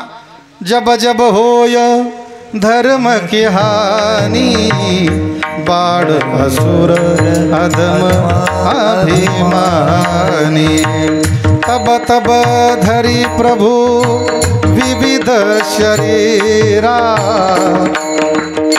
भगवंताने हे अवतार कशासाठी घेतले? तर केवळ आणि केवळ धर्माचं रक्षण करण्यासाठीच भगवंताने हे चरित्र केलेलं आहे. आणि अधर्माचा नाश, धर्माची स्थापना करण्याकरता यदा यदा ही धर्मस्य ग्लानिर्भवति भारत. आणि म्हणून हे असणारं चरित्र भगवंताने धर्माची स्थापना, या पृथ्वीवर अधर्म वाढला, भगवान परमात्मा अवताराला येत असतो. आणि असाच परमात्मा गोकुळामध्ये ज्या वेळेला पृथ्वी तलावरती या राक्षसांचा सुळसुळाट वाढला, म्हणून भगवंताने अष्टमीच्या दिवशी कुठं जन्म घेतला? मथुरेमध्ये कारागृहामध्ये जन्म घेतला. विठाला विठाला.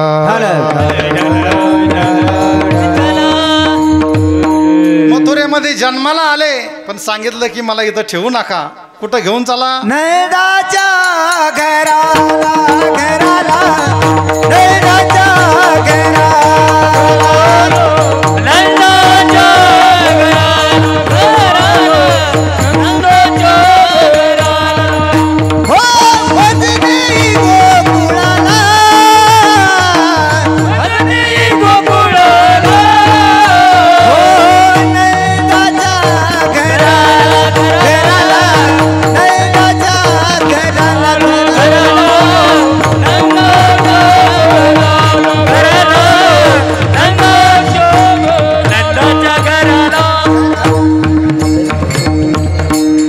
वाजवा सर्वांनी एकदा. महाराज म्हणतात की भगवंताने सांगितलं की मला इथं ठेवू नका. कुठं चला? नंदाच्या घराला, मजनी गोकुळाला. तिथं माया जन्मलेली आहे, तिला उचलान वापस घेऊन या. आणि मग वसुदेवानं त्या ठिकाणी नंदाच्या घरी सोडलं. तिथलची माया आणली आणि मायेनं कंसाला सांगितलं की हे बघ, माझ्या अगोदर तुझा शत्रू तुझा लागी वधी उपजला माझ्या आधी, उपजला माझ्या आधी, उपजला माझ्या आधी, माझ्या आधी. तुझा लागी वधी उपजला माझ्या आधी, उपजला माझ्या आधी, उपजला माझ्या आधी. टाळी वाजवा एकदा. वा वा, छान गवळण म्हणली हा. महाराज म्हणतात की डाव्या गुडघ्याने रांगतो. भगवान परमात्मा कशी रांगत होते? डाव्या गुडघ्याने. तळवे तळ हात तळात टेकीत, तळवे तळ हात तळात टेकीत, डाव्या गुडघ्याने गुडघ्याने रांगत, डाव्या गुडघ्याने गुडघ्याने रांगत, डाव्या गुडघ्याने गुडघ्याने रांगत. तळात टेकीत, तळवे तळ हात तळात टेकीत, डाव्या गुडघ्याने गुडघ्याने रांगत, डाव्या गुडघ्याने गुडघ्याने रांगत, डाव्या गुडघ्याने गुडघ्याने रांगत. महाराज म्हणतात की भगवान परमात्म्याचं रांगणं सुद्धा किती सुंदर होतं बघा. दोन्ही हात काय टेकायचे? जमिनीवर टेकायचे आणि डाव्या गुडघ्याने रांगायचं. त्यालाच आपण काय म्हणतो? रंगनाथ म्हणतो. काय म्हणतो? जो रंगनाथ आहे ना त्याला रंगनाथ म्हणतात.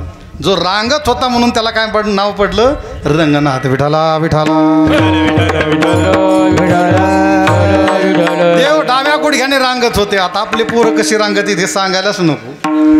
हां, कसे रांगतात? कारण त्याला खायलाच काही मिळत नाही. खायला काय असतं? सकाळीच असते, काय असते ती? पाव. आता पाव खाल्ल्या मुलगा काय होणार? आतपावच होणार ना. त्याच्यामुळे त्याच्या ताकदच राहत नाही. त्यामुळे ते डाव्या गुडघ्याने नाही, ते पोटाने रांगत आहे. कशाने? कारण त्याच्यात पोटात ताकद नसते. आजकाल आता आईला बऱ्याच दूध नाही. कारण काय? खायला चांगलं मिळत नाही, गाई कुठं राहिल्या नाही आणि त्यामुळं दूध नाही. मग त्या पोराला लहानपणीच काय दिल्या जाते? दुधाची काय दिलं जातं? पावडर नाही, बॉटली दिल्या जाते. कशाची? दुधाची बॉटली दिल्या जाते, दूध कमी पडल्यामुळं. आणि मग ते मुलगा दूध पितं. हां, दूध पित असताना ते मुलगा विचार करतं की ही बाटली आपला सांभाळ करणारी, आईचं जेवढं दूध आहे त्या बाटलीनं आपल्याला दूध दिलं. म्हणून आमदार साहेब ते पोरगं बाटली शेवटपर्यंत सोडत नाही. कारण त्याला माहिती आहे लहानपणी हिनं मला सांभाळलं आहे. कोणी सांभाळलं आहे? या बाटलीनं सांभाळलं आहे मला. कोणत्या बाटलीनं? दुधाच्या बाटलीनं. थोडा मोठा झाला की शाळेमध्ये जाताना पाण्याची बॉटल, आणि थोडा मोठा झाला की मग बिस्लरीची बाटली. आता पाणी सगळ्याला शुद्ध प्यायचं म्हणलं कोणती बॉटल लागते? काजी साहेब? बिस्लरी. आता बाकीची बॉटल कीर्तनात नको सांगायला. विठाला विठाला. अशा पद्धतीने भगवंताच्या लीला सुरू झाल्या. रांगत असताना काय केलं तर लोणी चोरलं. हां, रांगत रंगणी चोरीत लोणी, जाऊनी धरती गवळणी रे. गवळणी जाऊन धरायच्या. भगवंतानं त्या ठिकाणी असणारं लोणी चोरायचं. आणि मग यशोदेने विचारायचं, काना लोणी चोरतो का? त्यावेळेला काना म्हणायचा, मैया मोरी मै नाही माखन खायो. कृष्णा लोणी खातो का?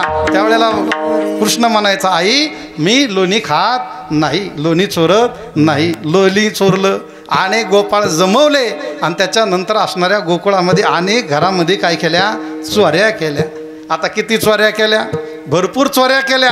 यशोदेला गाराने सगळ्याला गवळणी सांगू लागल्या. आता ताईसाहेबांनी सगळी गाराने सांगितली असतील. हां, गाराने सांगितले. यशोदेला खरं सांगू का?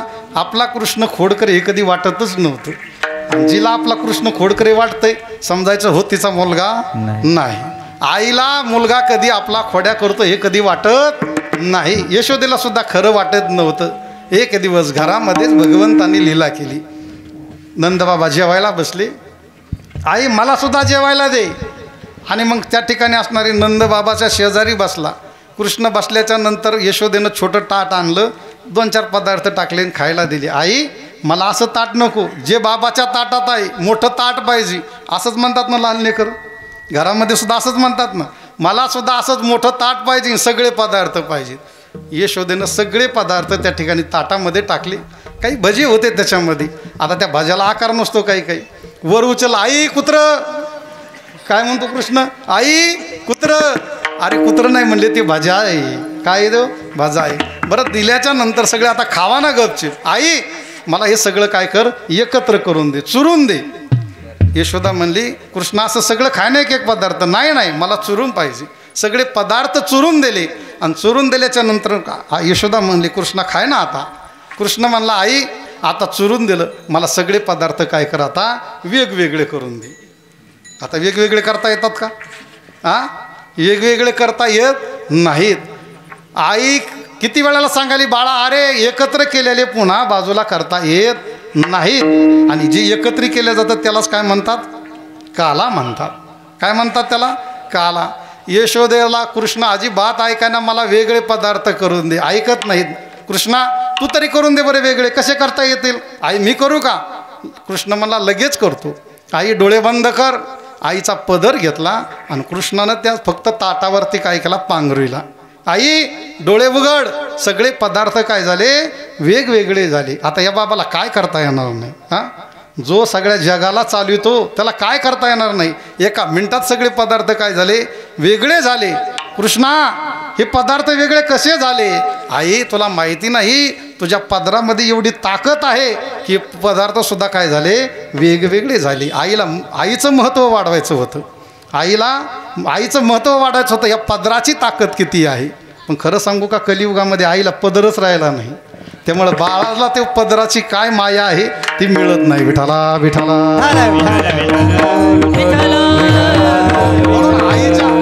म्हणून आईच्या पदराची ताकद कृष्णानं दाखवून दिली. सगळे पदार्थ वेगवेगळे केले. सगळ्या गोपाळाला सांगितलं की आता 1:15 वाजलाय, कवर कीर्तन करायचं. आता भुका लागल्या सगळ्याला. सगळ्यांनी गायी घेऊन या. आणि सगळ्यांनी गाय, अरे तुम्ही गाय घेऊन सारे गोपाळ अरे तुम्ही गाय घेऊन सारे गोपाळ घेऊन सारे गोपाळ तुम्ही गाय घेऊन सारे गोपाळ गोपाल कृष्ण भगवान की जय. सगळे मुलं गाया घेऊन आली. आईनं सांगितलं बाळांनो त्या ठिकाणी असणारी छोटे छोटे गाय वासरं काय दिले, अगोदर सांभाळायला दिले. छोटी छोटी गैया, छोटे छोटे ग्वाल, छोटो सोमेरो मदन गोपाल. आणि मग आईनं त्या ठिकाणी गोप वेस चढवला.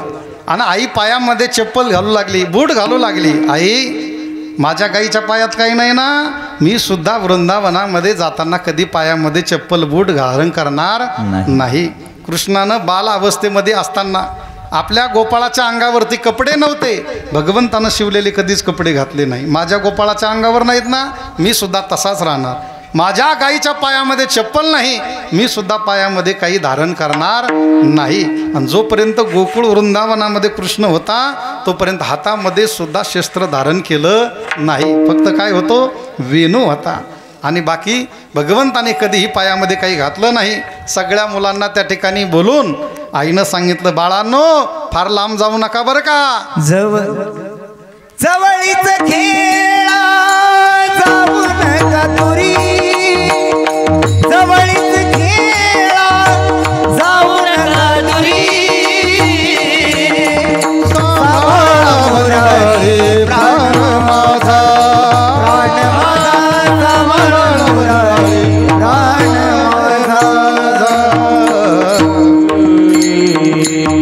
यशोदा म्हणाली जवळीच चारा नका जाऊ दुरी, सांभाळा वनमाळी प्राण माझा. कृष्णा अरे खोड्या करत होता पण क्षणोक्षणाला समोर दिसत होता. आत बसून सकाळी रानात जाशील बाळा, दिवसभर माझ्या दृष्टीमध्ये पडणार नाहीस. आणि संध्याकाळीच माझी तुझी काय होईल, भेट होईल. भगवंताला जड अंतकरणाने भगवंताला यशोदेनं वनामध्ये पाठवून दिलं. आणि वनामध्ये गेल्याच्या नंतर भगवंताने सगळ्या सवंगड्याला सांगितलं आपल्याला या ठिकाणी आता काय करायचं आहे, खेळ खेळायचा. हा मामा पोरा हा मामा ठुमरी वाजे मामा, मामा बरा मामा डोळी वाजे हे हा मामा पोरा हा मामा ठुमरी वाजे मामा, मामा बरा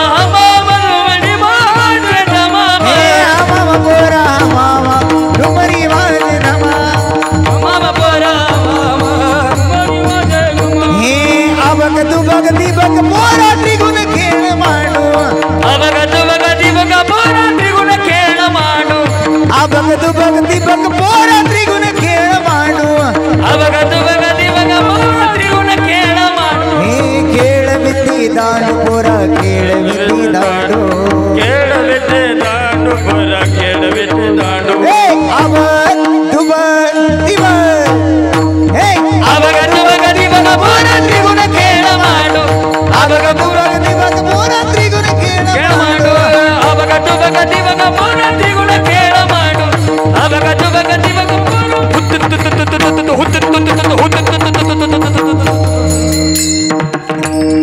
अशा पद्धतीनं अनेक खेळ खेळले. हमामा, हुतुतू, विट्टी दांडू, चेंडू फळी, नाना प्रकारचे खेळ गोपाळाने खेळले. आता कुठपर्यंत खेळ खेळायचे? 1:15 वाजून गेला ना. आता भुका लागल्या सगळ्या गोपाळाला. आणि मग सांगितलं की चला सर्वांनी आपापल्या शिदोऱ्या घेऊन या. सगळ्यांच्या शिदोऱ्या भगवंतानी एकत्रित केल्या आणि एकत्रित करून भगवंताने सगळ्यांना गोलाकार बसवलं. आणि गोलाकार बसून सगळ्यांना काय केला? तो काल्याचा प्रसाद सगळ्या गोपाळांच्या मुखामध्ये भगवंताने घातला. आणि म्हणून त्यालाच काय म्हणतात? गोपाल काला म्हणतात. तोच काला कलियुगामध्ये साधू संतांनी आपल्याला दिलेला आहे. आणि ज्यांनी तो काला आपल्याला दिला तो म्हणजे माऊली ज्ञानोबरायांनी काय दिलेला आहे? हा काला दिलेला आहे. भानुदास गीतिगात प्रसाद देतो पंढरीनाथ. म्हणून आपल्याला हा काल्याचा प्रसाद साधू संतांनी ज्या प्रसाद दिलेला आहे आपण त्यांचे एकदा भजन करूया. ज्ञानेश्वर माऊली ज्ञानेश्वर माऊली नळराज माऊली